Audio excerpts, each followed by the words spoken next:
As a miserable, disaffected, self-loathing teenager in the 1990s, my celebrity alter ego was Winona Ryder, who made adolescent misery, disaffection and self-loathing look incredibly chic, as opposed to the unwashed and self-destructive mess that it was and is.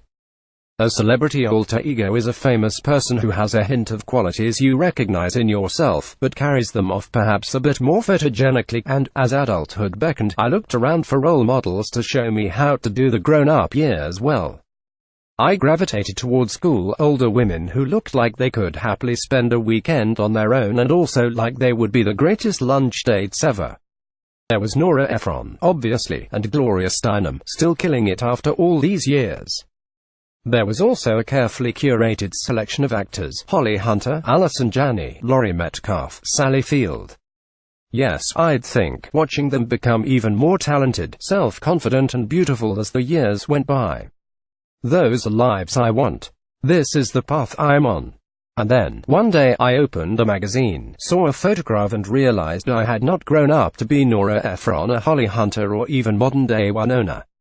I had grown up to be Ben Affleck. To describe this as problematic would be like describing a nuclear holocaust as bad weather. I don't like Ben Affleck. You don't like Ben Affleck. Just try saying the words, "I'm a huge Ben Affleck fan." You physically can't. But, despite not especially liking Ben Affleck, I have somehow seen most of his movies, including Jersey Girl and Giggly, the latter of which was so bad it lasted only a week in UK cinemas. So I have witnessed the many phases of Affleck: the Harvey Weinstein years when he churned out three-star movies that his buddy Weinstein bulldozed through the Oscars, Good Will Hunting, Argo, the bewildering Jennifer Lopez years when Affleck gave hope to every random schlub that they, too, might one day date a goddess, the marital stability years with Jennifer Garner, the marital instability years when Affleck may or may not have shagged the nanny, the cash-in superhero years. And I never related to any of those phases, although, if I find myself dating J-Lo in a few years' time, I'll happily revise that statement. But then I saw a photo of Ben Affleck at the beach, enormous tattoo of a phoenix on his back, towel carefully positioned to hide his belly in front, and I thought, oh Ben, I feel you, man. I, too, am falling apart. I have a tweaked nerve in my neck, almost certainly from picking up my twins, who apparently felt they hadn't destroyed my body enough already, which means I'm in pretty much constant pain. I'm a little younger than Affleck, but I'm old enough that when I go to parties and hear someone quietly mutter, "So I have this great guy," this no longer means that they are about to recommend a drug dealer. It means they are going to tell you about their amazing osteopath, their incredible acupuncturist, the fantastic therapist. Like Affleck, I no longer walk around in a swimsuit without sporting a towel, and, also like Affleck, I have quietly considered getting a tattoo, my way of raging against the dying light of approaching midlife. A midlife crisis, contrary to popular perception, is not the affair, or the newly buff body, although that is a symptom.